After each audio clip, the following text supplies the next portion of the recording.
Bismillahirrahmanirrahim. Siz əziz, dəyərli, hörmətli izləyicilərə salam deyirəm. Biz bu hissədə əqlaniyyət bəhsini sizinlə qabağa aparacaq. Xatirinizdə olmuş olsa, biz keçmiş bəhsidə türkü ağıllığından ya türkü əqlaniyyətindən bir bəhsləri sizinlə ortalığa qoyduq. Axı bu bəhsin bir dayanacağı var idi. O bu idi ki, bu aləmdə insanlar fərqli idilər. Təfavütlər ya fərqlər insanların arasında hökm sürürdü. Həmən ki, Quranda da gəlmişdi ki, o Rum surəsində ki, Allah Teala buyururdu ki, və min ayatihi xalqus semavat vəl ərz və ixtilafu əlsinətikum və əlvanikum. Allahın bir ayələrindən, bir damğalarından buydu ki, göyləri, yeri yaratdı, dilləri fərqli elədi, rəhləri fərqli elədi, yəni insanın sibğələri, rəhləri fərqli oldu. Bu fərqli olmaq dini baxımdan bir ayə tanınırdı. Yəni Tanrı fərəhlənirdi bu işdən ki, bu aləmdə çoxlu fərqli insanlar var. Demək olar, iki insanı bir də hətta tapmaq olmaz.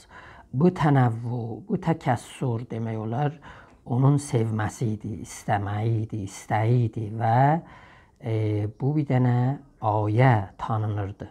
O əsasda bu ayədən qaynaqlanaraq biz gəldik əqlaniyyətin də barəsində belə düşündük ki, millətlərin də əqlaniyyətləri fərqli ola bilər.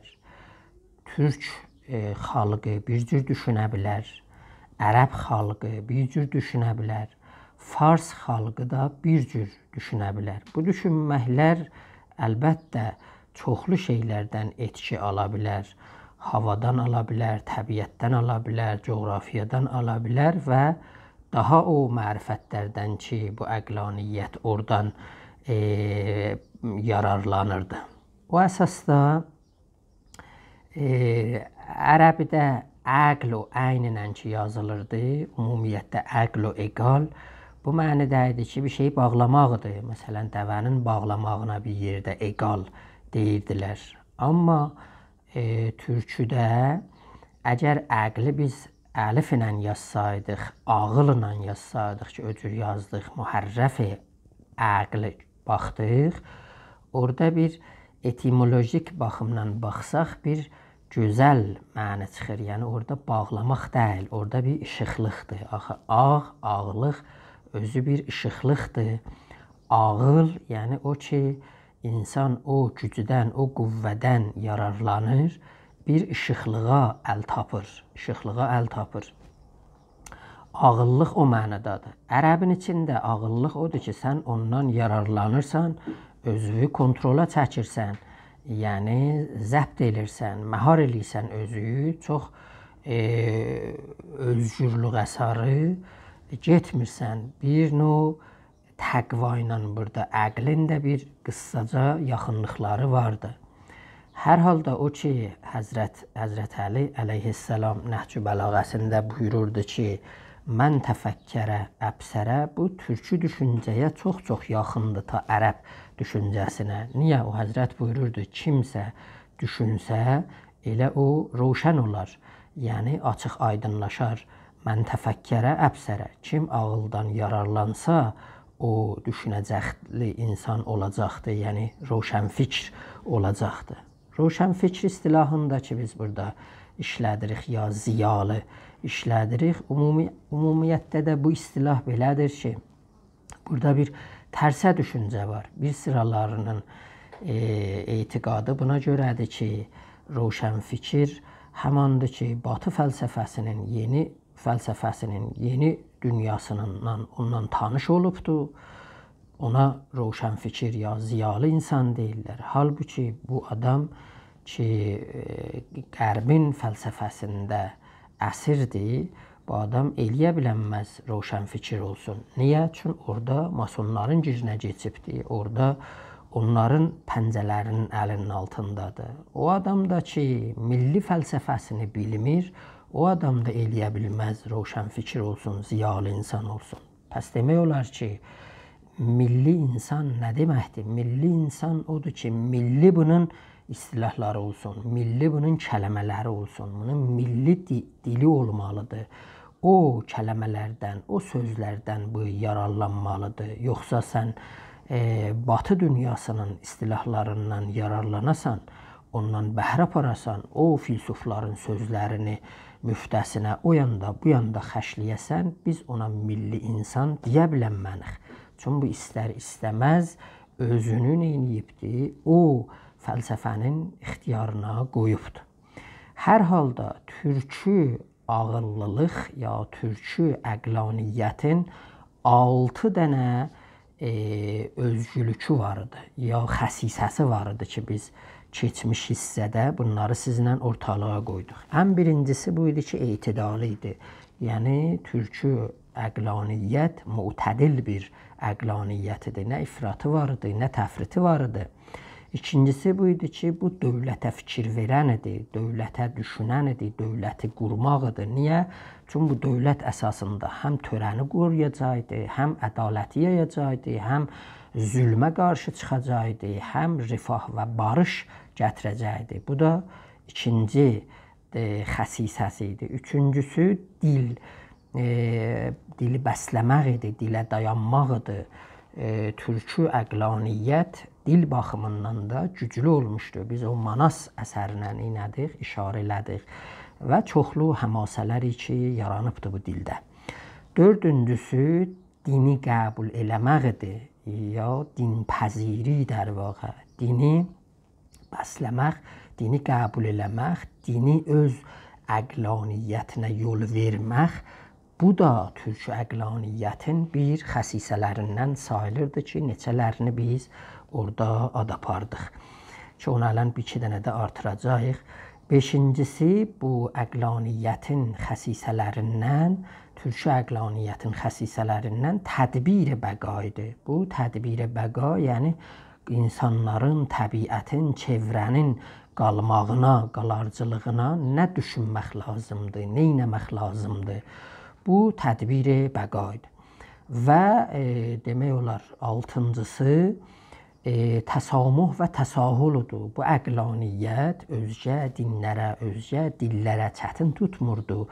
Yol verirdi, öz içində bunlara yol verirdi. Osmanlı dövrəsində baxsaz, həm Yəhudi vəzir var, həm Məsihi vəzir var. Yəni bu hakimiyyət neynir? Onlara özlərinə yol verirdi. Bu dini qəbul eləməkdə, yəni türkü əqlaniyyət dini qəbul eləməkdə çoxlu ziyalı, aydın insanlar, xüsusən çağdaş zəmanədə çalışıblar, çalışmaları olubdur. Bunların bir neçəsini biz ad aparmışdıq. Çoxludurlar. Biz bu saydan bir sıralarını seçdik, sizinlə ortalığa qoyduq. Əlibəy Hüseynzadə idi, Ziya Göy Alp idi, Həsən bəy Zərdabi idi, İsmail Qaspıralı idi.